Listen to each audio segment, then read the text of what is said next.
The year is 1943, not in the hushed, smoke-filled room of a spy agency, but here, amidst a cacophony that defied the very notion of silence. It was the sound of America at war, a thunderous symphony of steel on steel, of riveting guns hammering out a relentless rhythm, of machinery groaning under the strain of an impossible demand. This was Willow Run, Ford's colossal bomber plant, a sprawling leviathan of concrete and glass in Ypsilanti, Michigan. Deep within its cavernous expanse, barely visible through the haze of welding sparks, was a woman named May. Her name, like so many others, would never grace the headlines, but her hands, calloused and strong, were building the future. May, a welder woman, her face smudged with grease, her eyes shielded by thick goggles, wrestled with a heavy torch, the blue-white flame spitting defiance as she fused metal plates together. The heat was stifling, the noise of physical assault. Around her, thousands more, mostly women, worked in a furious ballet of production. Their quota wasn't just ambitious, it was deemed impossible by anyone who understood the complexities of aircraft manufacturing. A fully assembled B-24 Liberator bomber rolling off the line, ready for flight, every single hour. Yet, even as May pushed past exhaustion, striving to meet that staggering demand, a chilling whisper of this American industrial miracle had begun to traverse the U-boat-infested Atlantic. In the cold, calculating chambers of German intelligence in Berlin, the first, seemingly absurd reports were landing on desks. Figures so astronomical, so utterly unbelievable, they were initially met with derision. A single factory, intelligence analysts were told, was soon to be producing more heavy bombers than the entire Luftwaffe possessed. It was a claim that mocked their nation's industrial prowess, challenged their deeply ingrained beliefs about American inefficiency, and planted the insidious seed of a reality they were utterly unprepared to face. It was the first skirmish in a war not of bullets and bombs, but of staggering truth against unyielding denial. But to understand the tragic depths of that denial, the unshakable certainty that would cost a nation its very future, we must rewind the clock 2 years. Back to 1941, a time when the war's true scale was only beginning to unfurl, and the United States, though stirring, was still largely a slumbering giant. In the gilded, opulent halls of German power, particularly within the inner sanctum of Reichsmarschall Hermann Göring, an unsettling arrogance reigned supreme. Even as early as America's entry into the war, fragments of intelligence began trickling into Berlin, whispering of the vast industrial capacity across the Atlantic, of its potential to convert peacetime production into a formidable war machine. Yet, these early warnings were not met with strategic analysis or sober consideration, but with contemptuous dismissals. Göring himself, a man bloated by power, self-indulgence, and a deluded sense of ideological superiority, scoffed at the very notion. "Americans only make refrigerators and razor blades," he famously declared, dismissing any suggestion that a democratic nation, built on what he perceived as a chaotic tapestry of immigrants and racial mongrels, could ever match the disciplined, focused might of the Third Reich. To the Nazi mind, a society that empowered women beyond domesticity, that allowed African Americans and a myriad of other undesirables into its workforce, was inherently weak, lacking the singular, unwavering will of the Aryan state. The idea that such a diverse workforce could orchestrate an industrial miracle, producing planes and tanks at an unimaginable rate, was not just improbable, it was an ideological affront, a ludicrous propaganda myth designed to sow fear. This willful ignorance, this intoxicating brew of arrogance and racial dogma, became the fatal flaw in Germany's strategic vision. They didn't just underestimate American factories, they fundamentally misunderstood the resilience, ingenuity, and sheer collective power of the American people themselves. And in that profound miscalculation, the seeds of their ultimate defeat were sown, long before the first B-24 rolled off Willow Run's impossible assembly line. As the storm clouds of war gathered and then broke over Europe, America's industrial might, long dormant from the Great Depression, was called upon for an unprecedented task. Among the titans of industry, one name stood out with a vision so audacious it bordered on madness: Henry Ford. In 1941, with the nation hurtling towards conflict, the call went out for aircraft, tens of thousands of them. While the established aviation industry balked at the sheer scale, Ford, the automotive pioneer, saw not an obstacle, but an opportunity to redefine what was possible. His proposal was revolutionary, heretical even. Apply the principles of the automotive assembly line, perfected for the Model T, to the intricate art of building B-24 Liberator bombers. Not one a day, or even one an hour, but an endless river of them, rolling off the line like cars. This wasn't merely about producing planes, it was about building a factory so vast, so efficient, that it would become a symbol of America's unyielding determination. The chosen site was an expanse of flat, empty farmland near Ypsilanti, Michigan, just outside Detroit. Here, Ford envisioned not just a factory, but a self-contained industrial city, Willow Run. The challenge was monumental. From barren fields, he would conjure the largest single-building factory in the world.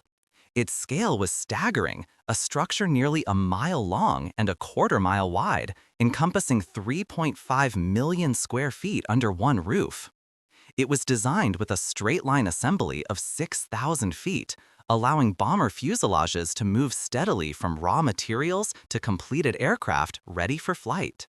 The construction itself was an epic undertaking, a race against time. Thousands of workers toiled around the clock, erecting steel giants and pouring endless concrete. New roads, rail lines, and housing had to be built from scratch to support the incoming workforce. Skepticism, however, was rampant.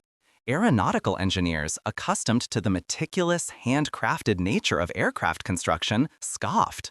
The idea of mass-producing such a complex machine with its thousands of precision parts seemed utterly preposterous. Many believed Ford's ambition would lead only to a colossal failure, a white elephant of the war effort. Yet Ford, with his characteristic stubbornness and unwavering belief in the power of the assembly line, pushed forward, convinced that Willow Run would not merely build planes, but reshape the very landscape of industrial warfare. As the blueprints for Willow Run stretched across drafting tables and the immense skeletal framework of the factory began to rise from the Michigan earth, America faced a crisis far more profound than engineering challenges: the looming specter of a critical labor shortage. The nation's young men, the traditional backbone of heavy industry, were answering a different call, trading their overalls for uniforms, their wrenches for rifles. With each troop transport that sailed, with every boot that hit foreign soil, the factories back home echoed with a growing emptiness. Who would build the planes, the tanks, the ships needed to win this global war? The answer came not from traditional sources, but from a quiet revolution brewing in homes and communities across the country. Uncle Sam's Plea, broadcast over radios and emblazoned on posters, reached into kitchens, classrooms, and small businesses, calling upon an untapped reservoir of strength: women. And they answered. They poured into industrial centers like Willow Run, a tidal wave of determination that swept away generations of societal norms. Alongside them came African Americans, often migrating from the Jim Crow South, seeking opportunity and a chance to contribute, though frequently facing prejudice even in the service of their nation. People with disabilities, once relegated to the margins, also found their place on the assembly line, proving their indispensable worth. For countless women, this was a terrifying leap into the unknown, a world of grease and steel utterly alien to their previous lives. Yet they embraced it with a fierce, patriotic determination. They were the Rosies, and their stories were a testament to the unyielding spirit of a nation at war. Hands accustomed to kneading dough or tending to children now gripped pneumatic riveting guns, the rhythmic thud, thud, thud becoming the new soundtrack of their lives. They learned to weld, sparks flying like defiant stars, fusing metal with precision. They mastered complex machinery, their faces smudged with oil, but alight with a newfound pride. Willow Run became a sprawling microcosm of this societal shift, a melting pot where diverse backgrounds converged under the shared banner of wartime production.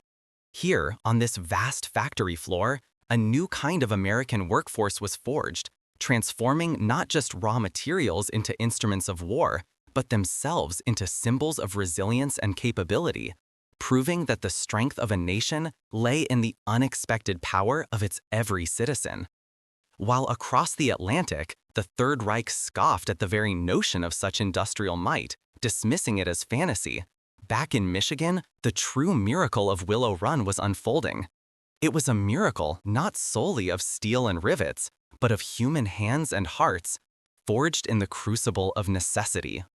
As millions of men marched off to war, America faced an unprecedented labor shortage. Who then would build these behemoths of the sky? Where would the legions of skilled workers come from to man the world's largest assembly line? The answer lay in the untapped reservoirs of American society. Women, African Americans, the elderly, and even those with disabilities, individuals previously deemed unemployable in heavy industry. These were not seasoned machinists or engineers. They were homemakers, clerks, farmers, teachers, hands that had perhaps only known the needle, the pen, or the plow. Ford's genius wasn't just in applying the assembly line to aircraft. It was in creating an assembly line for people. Rapid training programs, often just a few weeks long, broke down complex tasks into manageable, repetitive steps. A woman who had never seen a rivet gun could learn to operate one proficiently in days. A man whose vision was impaired could be taught to inspect specific components. They learned on the job, thrown into the deep end, yet buoyed by an urgent collective purpose. Life at Willow Run was a relentless test of endurance. Shifts stretched for 10, 12 hours, sometimes more, under the deafening roar of machinery, the blinding haze of welding sparks, and the pervasive smell of grease and cutting oil. The physical demands were immense, the pace grueling, the pressure constant. For many women, the factory floor was merely the first shift. Back home, another awaited. Childcare, cooking, cleaning, managing a household under the strains of wartime rationing, all after a full day of physically demanding labor. The sheer influx of workers also strained local infrastructure to breaking point. Housing was scarce, transportation a daily battle, turning the journey to and from the plant into an odyssey in itself. Beyond the physical toll, this new, diverse workforce faced invisible walls of prejudice. Many male supervisors and older male workers, steeped in traditional gender roles, doubted the capabilities of women. The common refrain was, women just couldn't handle the heavy machinery, or they'd never grasp the technical precision.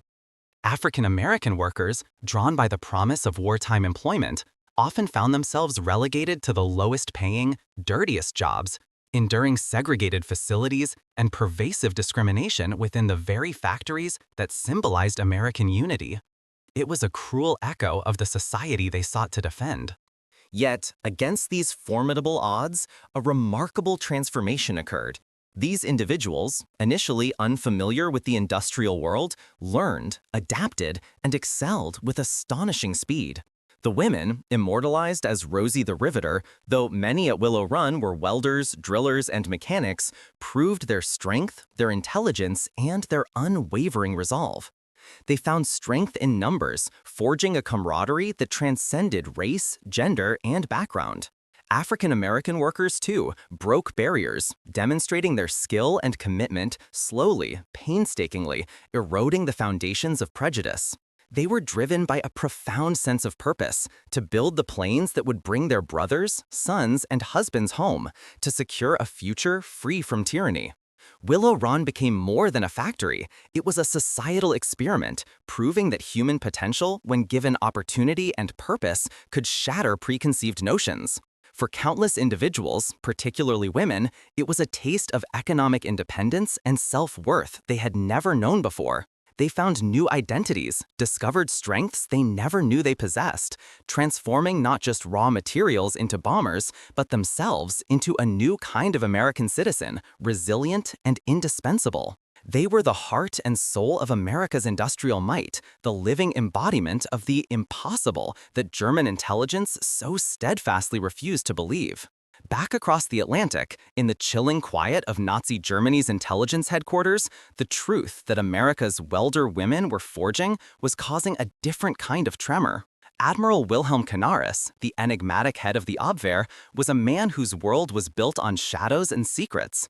But even he found himself grappling with a reality so stark, so utterly unbelievable, it threatened to shatter the very foundations of the Reich's strategic outlook. Reports, once dismissed as Allied boasting, now flooded his desk with relentless consistency. From neutral Spain, from the carefully cultivated network in Mexico, from the few remaining conduits in the United States itself, the numbers were precise, horrifyingly so. Willow Run, the colossal Ford factory, was not merely producing bombers, it was unleashing them with a speed that defied every Nazi calculation, every arrogant assumption of American industrial inferiority. Aerial reconnaissance, though difficult and costly, began to yield grainy yet undeniable photographs. There it was, the sprawling Leviathan, captured from above. The sheer scale, the continuous flow of completed airframes mocked every propaganda lie about American decadence and inefficiency. Colonel Erwin Ritter, Canaris's chief of air intelligence, a man of meticulous detail and unvarnished honesty, brought these findings forward with a grim certainty. He spoke of assembly lines that dwarfed anything in Germany, of the thousands of women and minorities, of the unprecedented speed. He understood the implications with horrifying clarity. Germany was losing the industrial war, and by extension, the war itself. But when these meticulously gathered facts, these irrefutable images, reached the inner sanctums of the Nazi leadership, they crashed against a wall of impenetrable delusion. Hermann Göring, the corpulent, bombastic head of the Luftwaffe, famously sneered, his face reddening with outrage. "Propaganda," he bellowed. "They are building wooden models, a show for their own people. America cannot produce like this. It is impossible." Adolf Hitler, cloistered in the Berghof, was equally dismissive. He saw the intelligence not as a warning, but a deliberate attempt to demoralize him. His belief in German superiority, his contempt for American mongrel culture, and his profound underestimation of its industrial capacity were absolute. "It's all a trick, Canaris," he would rage, "a trick." The very reality that the welder women of Willow Run were forging piece by piece was deemed an elaborate hoax by those who refused to see beyond their own warped worldview. The intelligence officers, men who had risked their lives and careers to bring these truths forward, watched in despair. Their warnings, their evidence, were not just ignored, they were actively denied, twisted, and cast aside as treasonous lies. This wasn't merely a failure of intelligence gathering, it was a catastrophic failure of intelligence interpretation, poisoned by ideological blindness, racial prejudice, and an arrogant certainty that sealed their own fate. The disbelief in Berlin, the scoffing laughter of Göring, the stubborn insistence that the reports were nothing but outlandish American propaganda, all of it crumbled before an undeniable, thunderous reality. By the summer of 1944, a B-24 Liberator bomber rolled off the Willow Run assembly line not every day, not every shift, but every 63 minutes. This wasn't just industrial might, it was the relentless, tireless dedication of the welder women and their diverse colleagues, a workforce that defied every pre-war expectation, every ingrained prejudice. An astonishing 24 Liberators a day, more than 600 a month. Willow Run, the factory once mocked as a pipe dream, had become an unstoppable force of production, a testament to American ingenuity and the sheer will of its people. This torrent of air power transformed the skies. Over the bombed-out cities of Germany, the roar of thousands of B-24s, many born from the heart of Willow Run, became the soundtrack of Allied air superiority. A relentless storm of democracy, meticulously crafted by hands that once might have held a kitchen utensil, now guided welding torches and rivet guns. When the Allies stormed the beaches of Normandy on D-Day, June 6, 1944, the roar overhead wasn't just the sound of engines, it was the sound of Willow Run. The B-24s, born from the heartland, provided vital air cover, bombed enemy positions, and cut supply lines, paving the way for the boots on the ground. And far across the globe, in the vast expanse of the Pacific, These same liberators stretched their long wings, carrying the fight to distant islands, a symbol of America's unyielding reach.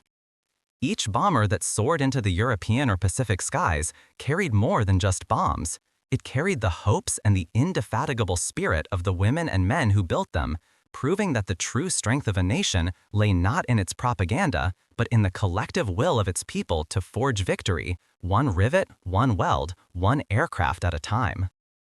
This was the enduring legacy of Willow Run, a testament to what a nation could achieve when faced with an existential threat.